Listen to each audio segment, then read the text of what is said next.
The rest are just gold diggers who don't have a clue about how this business works.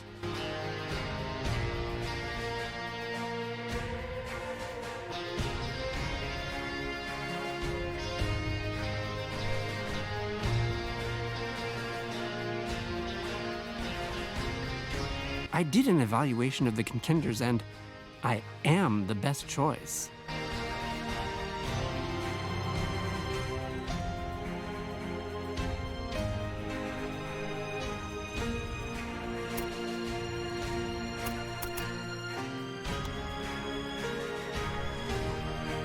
In 1863, on the banks of the Missouri River, the last chapter in the monumental undertaking of the Transcontinental Railroad began.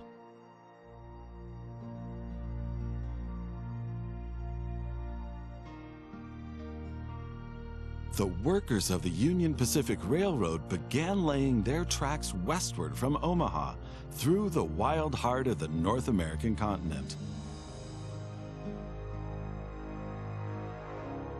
Massive challenges awaited them.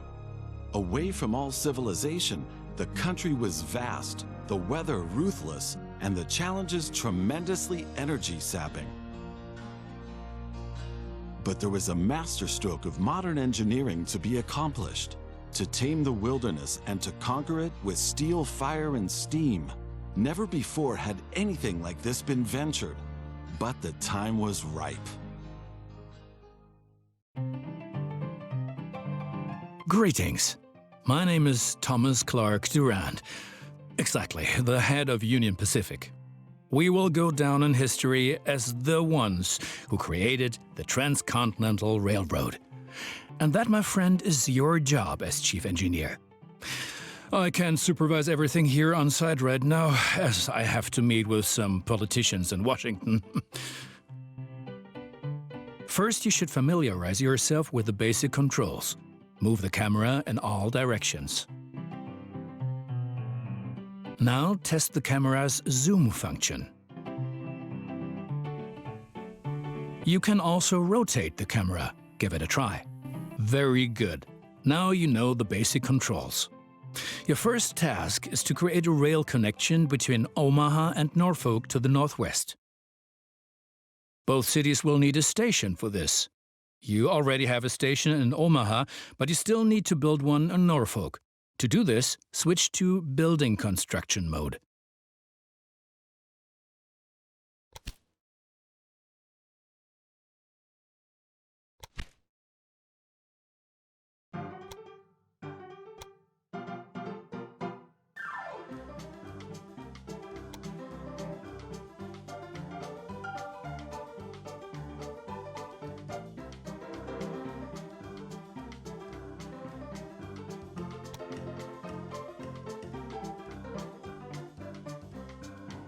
Very good.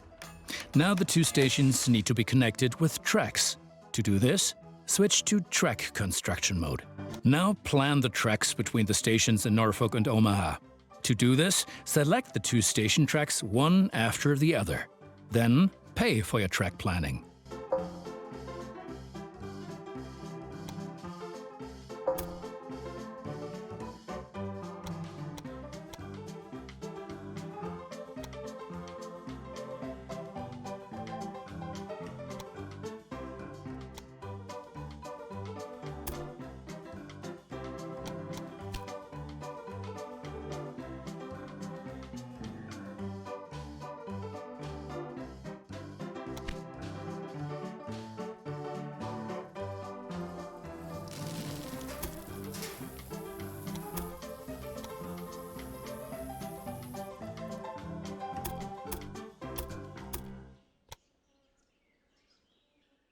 Now create your first train so that you can set up a rail line between your stations.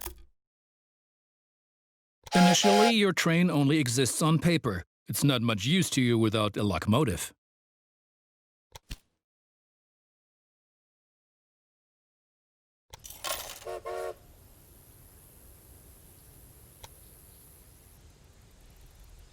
Additionally, each train needs a rail line that passes through all the stations it should stop at.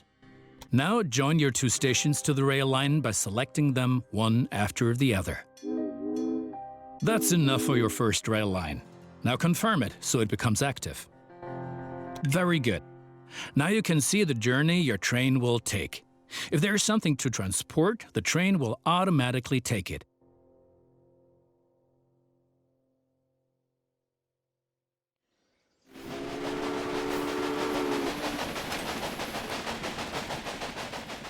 However, as each locomotive needs water, sand, and lubricant on its journey, you have to place a supply tower along the route.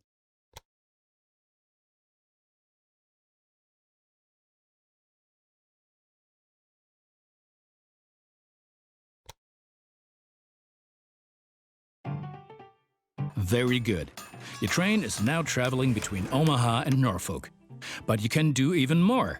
Each city needs goods from the surrounding area. For example, every city needs corn. Look, there is a corn farm near Omaha. Until now, the corn has made it to the city in the conventional way, but we want to change that. Now construct a rural train station in the marked location with a corn farm within its radius.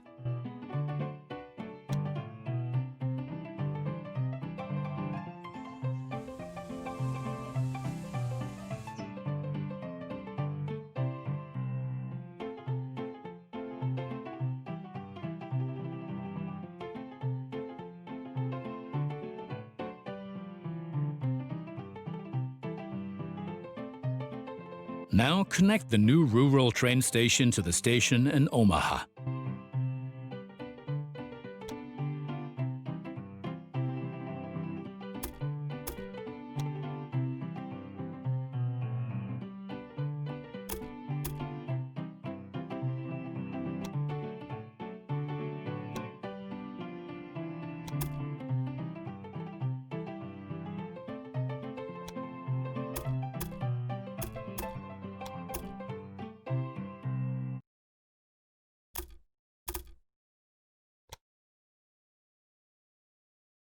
And now things are getting tricky as we have to deal with a logistical problem. As Norfolk should also enjoy fresh corn, there will soon be two trains traveling on the stretch of track between Omaha and Norfolk. Of course, this will then result in a conflict. Since trains cannot travel through each other, you'll need a side track between Omaha and Norfolk. This consists of one parallel track and two signals. First, create a side track. It needs to be at least long enough for a fully loaded train.